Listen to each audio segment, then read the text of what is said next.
This is video 3 for the mechanical power transmission. So in this one we're going to begin by looking at gears. Believe it or not, a spur gear is basically a series of levers. So the larger the diameter of the gear, the longer the lever is. Taking a look at this then,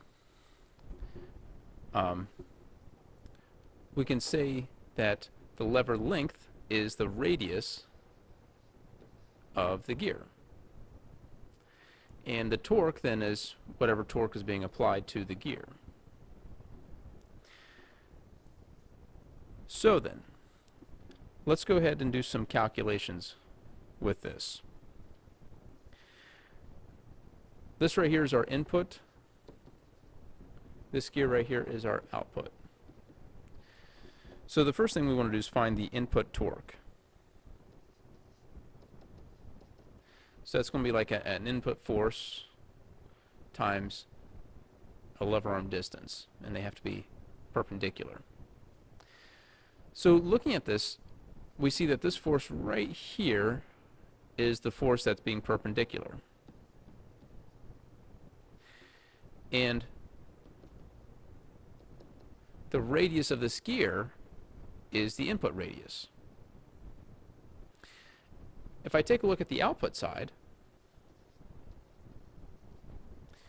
the radius of this gear will be the output. But notice that the same force is right here.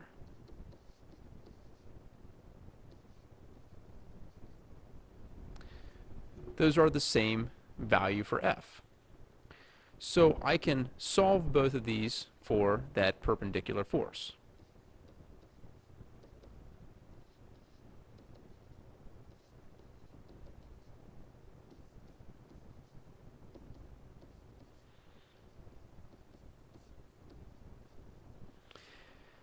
And I can set these equal to each other.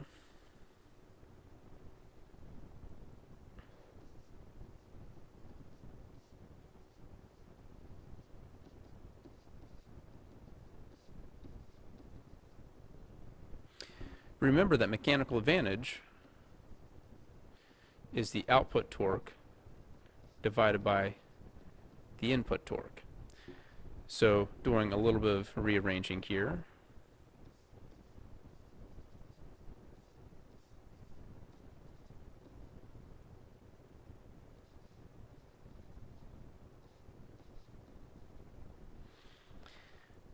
I can get that equation.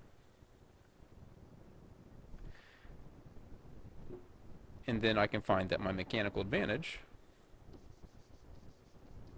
equals the output radius divided by the input radius for the gear.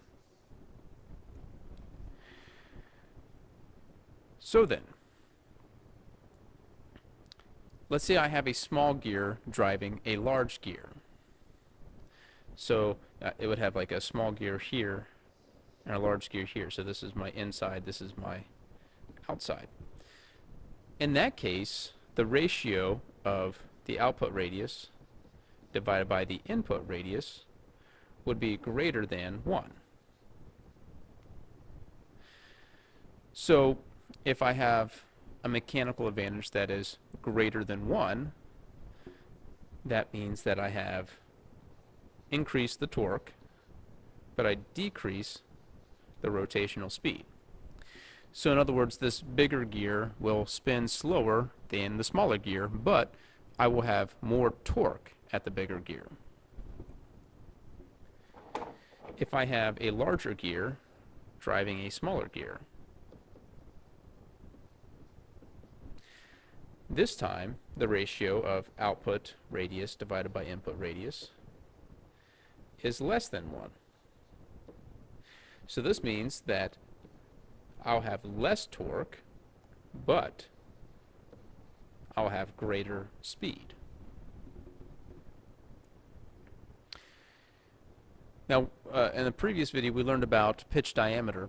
So we learned that the teeth of a gear is proportional to its diameter. So in other words, the teeth are proportional to the radius. So what this means then is that we can use the number of teeth to do our math. So just as a little reminder, the 84 tooth gear had a diameter of 3.5 inches, and the 60 tooth gear had a diameter of 2.5. So if I wanted to find the ratios, and let's say I have it as the 84 tooth, or the 60 tooth gear is driving the 84. Well, I could take, the output divided by the input. I could take 3.5 divided by 2.5. Now, I know I'm not using radius, I'm using diameter, but remember, radius is just half the diameter, so they're practically the same thing. You can go ahead and divide that out. And I get 1.4. If I would have taken 84 divided by 60, I get 1.4 also. So you don't really need to know the radius or the diameter of these gears. You just need to know how many teeth there are. And using that, we can go ahead and calculate the mechanical advantage. All right. So then, mechanical advantage equals the number of output teeth divided by the number of input teeth. That just makes things a little bit easier. So let's work out a couple problems here. I have a 12 tooth driving a 60 tooth gear here.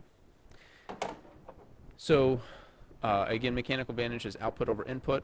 So the mechanical advantage for this system would be 60 over 12, 5. So the mechanical advantage is 5. So that means that it's increasing torque but decreasing speed. So over here, I have some values here. I have my input speed and my output torque. So first off, the output torque equals mechanical advantage times the input torque. So that's going to equal 5 times 1.5 Newton meters. And when we multiply those together, grab a calculator.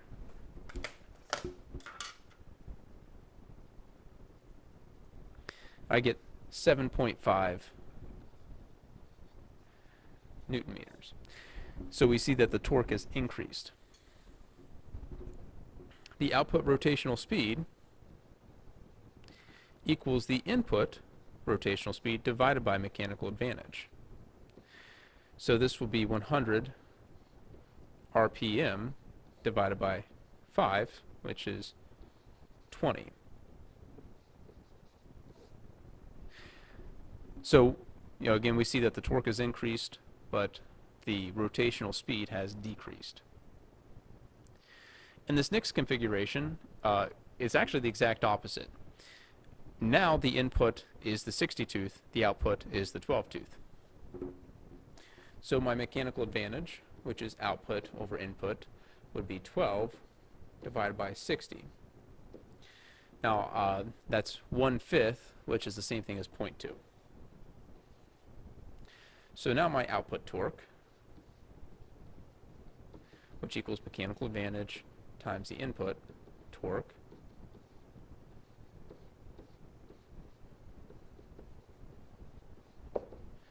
so if I take 1.5 times 0.2, so I go from 1.5 down to 0.3 Newton meters. Rotational speed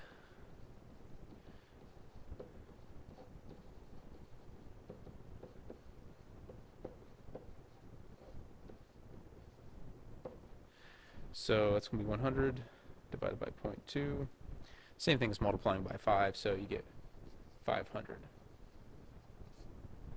So when the mechanical advantage is less than 1, we see that the torque decreases and the rotational speed increases. So this chart right here just goes through and gives every combination that we have between our 4 gears. So for this first one, if I have a 12 driving a 36, the mechanical advantage is 3. If I have a 36 driving a 12, it's 0.33 repeating. So you can go through and use this chart if you want to, just as a quick reference guide to find out what the mechanical advantages will be for all of those. Now, these are all simple 2-gear configurations. What if we have more? This next topic is called idler gears. And what an idler gear does is it allows the output gear and the input gear to turn in the same direction. So notice how this idler, this 36-tooth idler gear, is helping the driving gear and the driven gear to turn in the same direction. So that's one thing that they can help with. A second thing is they can add length.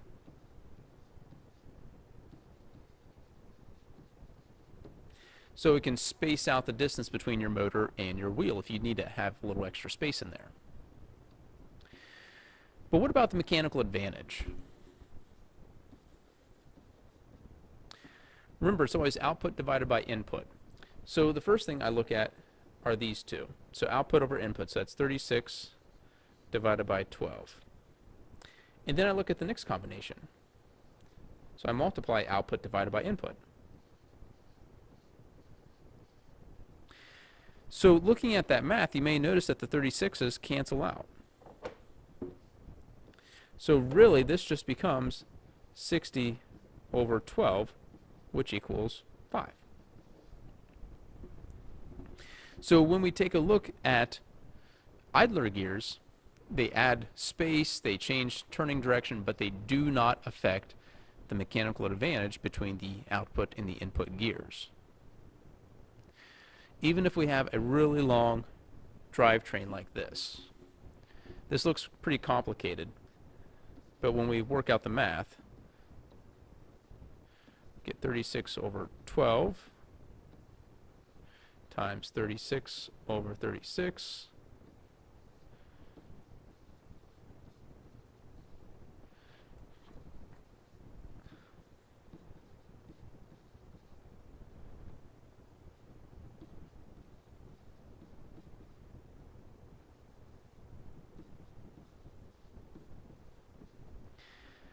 So we have all of those, but notice then that the 36's cancel, 36's cancel, 60's cancel, 12's cancel, 36 cancels, and we're still left with 60 over 12.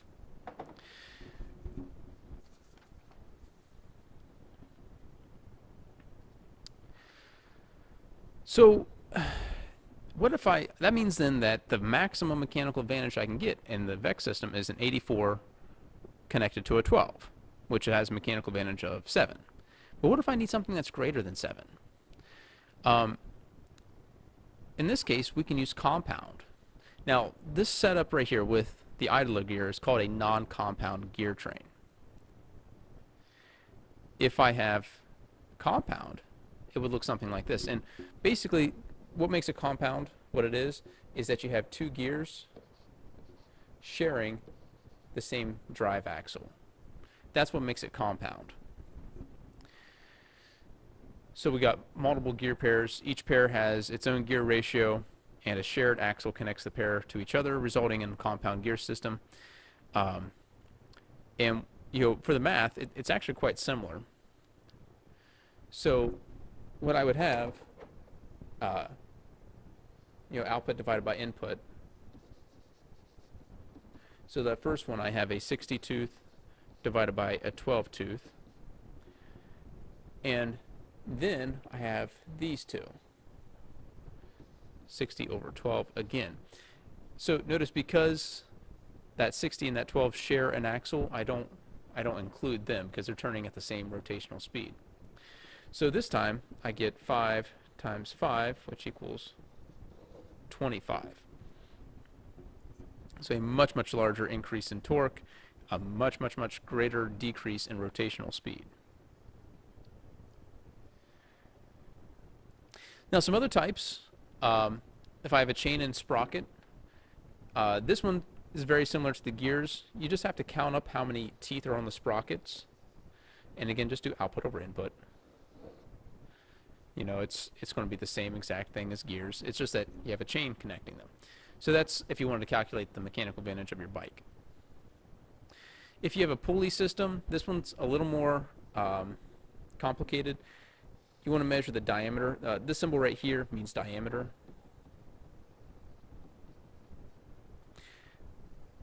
And then just do output divided by input once again, just with your diameters.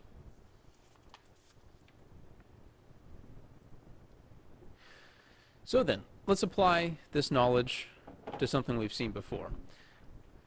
So let's say we have a robot that we want to, we want it to pick up something, and we only have one motor available to us. So we see that we have a 30 Newton ball. It's a ½ meter arm. We want to have a gear ratio so that this single motor can pick it up. So the defaults for the Vex motor, free speed's 100 RPM, stall torque is 1.67. That's really what we're interested in, is the stall torque. So then, what we could do is we could find out what mechanical advantage is needed. So the output torque is a force that's perpendicular to a lever arm. So that output force was 30 newtons, and the lever arm was 0.5 meters. So the output torque that we need is 15 newton meters. So then the mechanical advantage we would need, which is output torque, not divided by input torque, would be 15 newton meters divided by 1.67 newton meters. And I'm using the 1.67 because that's the stall torque of our machine. And this gives us 8.89, might as well round it to 9. So we need a mechanical advantage of 9, which is a problem because if I just had a 12 and an 84 tooth, that wouldn't be enough. So I have to use a compound gear train. And we want to think of one that is close to 9, not significantly over or less. I would say if we used a 12 to 84 and then a 12 to 60, that would probably get the job done, because that mechanical advantage would be 84 over 12 times 60 over 12. So that's 7 times 5. Actually, might be better if I change this to a 36. Now it's 7 times 1.6 repeating. That gives me like 11.7, which is really close to 9. But at this point, it's engineering design. It's something that you get to choose which gears to use. But you can figure out how much mechanical advantage you need to help you design that gear train. All right, a little longer video, but this concludes our unit of mechanical power transmission.